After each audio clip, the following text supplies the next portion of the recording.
오늘은 우리가 지난 화요일까지 통독한 에베소서를 본문으로 하늘 말씀을 나누도록 하겠습니다.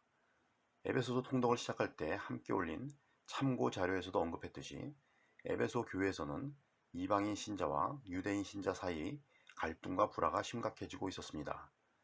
바울의 영향을 받은 에베소서 저자는 그런 상황에서 근본주의적인 율법주의를 교회에 침투한 이단 사상으로 규정하고 그로 인해 생겨난 두 집단 사이의 갈등을 해소시키고 서로 연합하며 화평을 도모하라고 권면하기 위해 이 서신을 기록했습니다. 때문에 에베소서는 연합과 일치를 강조하면서 구원과 교회의 관계를 조명합니다. 실제로 1세기 로마 제국에 속했던 지중해 지역에서 유대인과 이방인은 사회적 갈등의 한 원인으로 존재했습니다. 알렉산드리아에서 발생했던 양자의 충돌을 해결하기 위해 양측의 대표 서절을 로마 황제에게 파견했던 경우도 있고, 수많은 생명을 앗아간 유대 전쟁도 가이사랴에서 있었던 유대인과 비유대인의 다툼 때문에 일어났습니다. 그리스도 교회는 유대인의 역사와 연속성을 갖는 이방인의 집단이 되어가면서 유대인과 이방인 사이의 이념적 갈등과 해지의 현장이었고, 신약 성서의 여러 책들은 이런 문제를 다양한 스펙트럼으로 반영하고 있습니다. 유대인과 이방인의 갈등은 유대인의 선민의식에 기반한 배타성과 분리적 성향 때문이었습니다. 히브리 성서를 비롯한 고대의 유대 문헌에는 야훼가 이스라엘을 거룩한 백성으로 구분해 선택했다는 선민 사상과 야훼가 모든 민족의 하나님이라는 보편주의가 공존합니다. 전자는 고대 유대교의 근간을 이루는 반면 후자는 바벨로니아 유배 이후 형성된 근대 유대교의 근간을 이루며 이 둘 사이에는 필연적인 긴장 관계가 존재합니다. 기독교는 후자의 입장이 헬레니즘의 보편주의와 만나 이스라엘 민족의 종교를 넘어서는 폭넓은 선택의 신앙으로 발전한 결과물입니다. 기독교는 유대인 예수와 그의 유대인 제자들의 운동으로 시작했으나 결국 비유대인들의 신앙으로 발전했고 유대교와 대립적 관계 속에서 성장했습니다. 그런 상황에서 기록된 신약의 여러 문서들은 다양한 방식으로 이런 긴장 관계를 반영하고 있습니다. 가장 먼저 기록된 바울의 7 서신들에서는 유대인 이방인 문제를 긍정적으로 해결하려는 진지한 고민들을 발견할 수 있습니다. 바울은 그리스도의 복음을 수용한 이방인과 당시 이를 거부하고 있는 유대인 사이의 종말론적 통합의 시도를 하는 방식으로 이 문제에 접근했습니다. 바울이 직접 쓴 서신들 중 마지막에 기록된 로마서는 이방인 기독교인들이 결국 이스라엘이라는 참 감람나무에 접붙임을 입은 사람들이며 모든 이스라엘의 구원이 있기 전에는 최종적 종말의 완성이 없을 것이라고 주장합니다. 이는 신약 성서에서 유대인과 기독교인의 긴장과 갈등, 대립을 해결하기 위한 대화에 가장 유용하게 사용될 수 있는 매우 긍정적인 시나리오입니다. 하지만 바울 서신 이후 기록된 복음서들은 전반적으로 유대인들을 부정적으로 묘사하며 예수와 제자들 및 유대인 종교 지도자들 간의 숱한 대립과 갈등을 기록합니다. 이런 흐름 속에서 마가복음, 마태복음, 요한복음 등이 기록된 후 바울의 영향을 받은 제자가 쓴 것으로 추정되는 에베소서에서는 다시 유대인들과의 공존을 도모하는 평화 사상이 제시됩니다. 저자는 오늘 본문 바로 앞부분인 11절에서 13절까지 해서 할례의 문제를 지적하고 있습니다.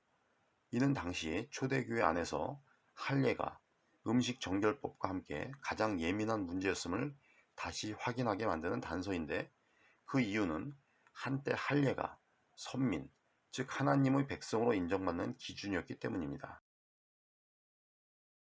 그리고 오늘 본문은 그리스도는 우리 평화이시다라는 선언으로 시작합니다.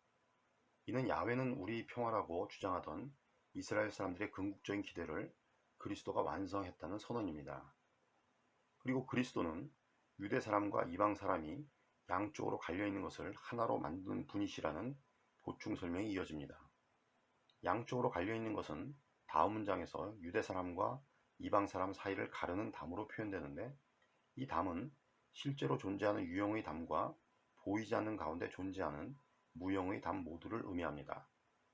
유형의 담은 예루살렘 성전 구내에 있는 앞마당과 바깥마당을 가르는 벽인데, 실제로 예루살렘 성전에서 이방인의 뜰과 이스라엘의 뜰을 나누는 난간에는 다른 종족의 누구도 이 울타리를 넘어 성전의 영역 안에 들어오지 못하며 이를 범해 붙잡히는 사람은 그로 말미암은 죽음에 대해 스스로 책임을 져야 한다는 내용이 담긴 살벌한 경고문이 붙여 있었다고 합니다. 성전에서의 이런 구분과 차별은 유대인과 이방인 사이에 놓인 높은 담을 상징적이고 실제적으로 보여줍니다. 무형의 담은 율법의 큰 계명을 보존하기 위해 만들어진 작은 계명들 및 하나님과 사람 사이를 갈라놓는 여러 죄에 해당합니다. 랍비 전승에서 율법은 지혜자의 담 또는 세계의 담이라고 불렸습니다. 에베소서 기자는 그리스도가 유대 사람과 이방 사람 사이를 가르는 담을 자기 몸으로 허무셔서 원수된 것을 없애시고 여러 가지 조문으로 된 계명의 율법을 폐하셨다고 주장합니다. 이처럼 교회는 이미 존재하던 강고한 담을 허무는 일로부터 시작했습니다. 그러나 로마의 국교가 된 이후 지금까지 교회는 다시 높은 담을 세우고 차별과 배척에 앞장서는 잘못을 저지르기도 했습니다. 복음서에서는 예수가 율법을 폐하러 온 것이 아니라 완성하러 왔다고 기록하는데 에베소서 기자가 여러 가지 조문으로 된 계명의 율법을 폐지했다고 주장하는 이유는 그것이 율법의 본래 정신, 즉 본질적인 가치를 외면한 채 비본질적이고 형식적인 허울로 존재하며 사람들을 속박하는 도구로 사용되기 때문입니다. 예수가 완성하고자 했던 율법의 정신은 하나님 사랑과 이웃 사랑으로 요약할 수 있는데 할례와 정결법은 그와는 별다른 상관이 없거나 전혀 무관한 것이기에 폐지되어야 마땅한 것이었습니다. 에베소서보다 나중에 쓰여진 사도행전 15장을 보면 예루살렘 종교회의가 이방인 기독교인들에게 더 이상 모세의 율법과 할례를 짐지우지 말도록 결정했다는 사실을 기록하고 있습니다. 당시에도 바리새파에 속하였다가 신도가 된 사람들은 이방 사람들에게도 할례를 주고 모세의 율법을 지키라고 명령해야 합니다 라고 주장했습니다. 어느 시대 어느 장소에나 이런 근본주의자들은 존재하는 법이지만 그들의 생각과 주장이 위험한 이유는 그들로 인해 차별과 배척, 혐오 등이 생겨나고 이쪽과 저쪽을 가르는 담이 세워지기 때문입니다. 에베소서는 그리스도를 평화라고 선언했지만 사실 초대교회에서 유대교 기독교인들과 이방인 기독교인들 사이의 갈등은 매우 심각했습니다. 사도행전은 일곱 집사 선정에 관한 일화를 보도하는데 표면적으로는 예루살렘 교회가 사도들의 과중한 업무를 분담하기 위한 결정인 것처럼 보이지만 실제로는 유대인 기독교 공동체와 이방인 기독교 공동체의 분리로 이해할 수 있다는 견해들이 존재합니다. 이는 한 교회에서 더 이상 함께 신앙생활을 할 수 없어서 분리의 길을 택한 상황을 암시합니다. 교회로 인한 분열과 갈등이 더 많이 존재하기 때문입니다. 교회는 공장에서 대량 생산된 철근과 콘크리트를 이용해 세우는 거대한 건물이 아니라 하나님의 뜻에 따라 하나하나 창조된 걸작, 즉 마스터피스들을 모아 세우는 탑과 같습니다. 크고 작은 탑을 쌓기 위해서는 벽돌처럼 똑같은 크기의 돌이 아니라 하나도 같지 않을 정도로 다른 돌들이 서로를 받쳐주며 균형을 이루는 일이 필요합니다. 그 균형이 깨질 때 탑은 무너질 수밖에 없습니다. 우리 삶도 마찬가지고 우리가 속한 교회를 비롯한 크고 작은 조직들도 마찬가지일 것입니다. 에베소서의 저자는 바로 이 균형을 이루는 방안을 제시하고 있는 것입니다. 교회는 다양한 구성원들이 서로의 차이를 극복하며 조화와 균형을 이루려는 노력 속에서 만들어지고 발전했습니다. 때로는 강압적인 방식을 사용해 지탄의 대상이 되기도 했지만 본래의 정신으로 돌아가려는 노력이 언제나 존재했습니다. 우리는 그리스도 예수 스스로가 모퉁이 뚫린 교회의 한 구성원으로 서로를 연결하고 지탱하는 크고 작은 부분을 구성합니다. 거대한 탑의 크고 작은 돌과도 같습니다. 그중 어느 하나라도 빠지면 탑의 균형과 안정성이 위협을 받습니다. 건강한 교회는 각 구성원이 각각의 자리를 지키며 균형과 안정성을 유지함으로써 이루어집니다. 건강하지 않은 교회는 그 반대일 것입니다. 지금 거의 모든 한국교회가 그렇듯 과연 우리 교회는 건강한지 돌아볼 필요가 있습니다. 우리는 서로의 다름을 옳고 그름이 아니라 다름 자체로 인정하는가? 그 다름이 모여 이루어진 다양성을 소중한 가치로 지키려고 노력하는가? 오해와 편견을 극복하기 위해 기도하며 노력하고 있는가? 그렇지 못하다면 그 이유나 그렇지 못하게 만드는 본질적인 문제는 무엇인가? 우리 모두가 깊이 반성하며 살펴보아야 합니다. 그리스도가 우리의 평화일 때 우리는 어떤 차이와 이견도 극복할 수 있는 신앙 공동체를 만들어갈 수 있을 것입니다. 그런 일은 유대인과 이방인이 서로 원수가 되어 갈리게 했던 담을 헐어버리시고 그들을 화해시켜 하나로 만드셨던 예수의 뜻을 올바르게 믿고 따를 때 가능할 것입니다. 그럴 때 우리는 세상의 분열과 갈등을 치유하며 극복하는 예수의 길을 걸어가며 우리의 평화인 예수 그리스도를 통해 세상의 평화를 이뤄갈 수 있을 것입니다.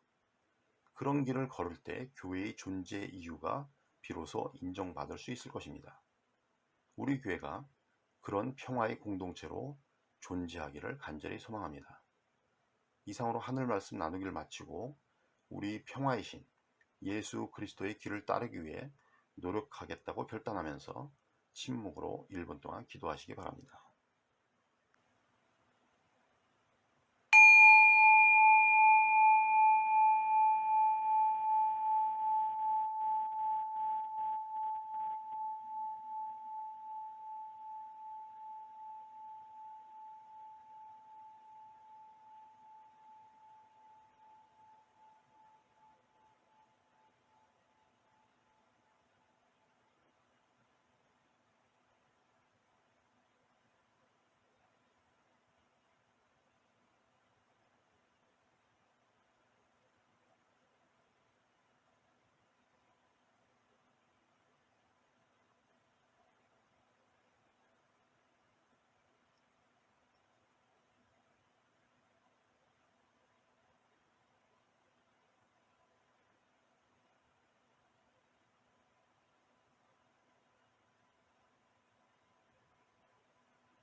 이어서 코로나19 사태의 장기화 속에서 당하는 여러 가지 어려움들이나 불편함들 가운데서도 우리에게 일어난 크고 작은 일에 대해 감사하면서 성부, 성자, 성령, 하나님의 위로와 평안을 기원하며 감사하는 기도를 1분 동안 침묵으로 드리도록 하겠습니다.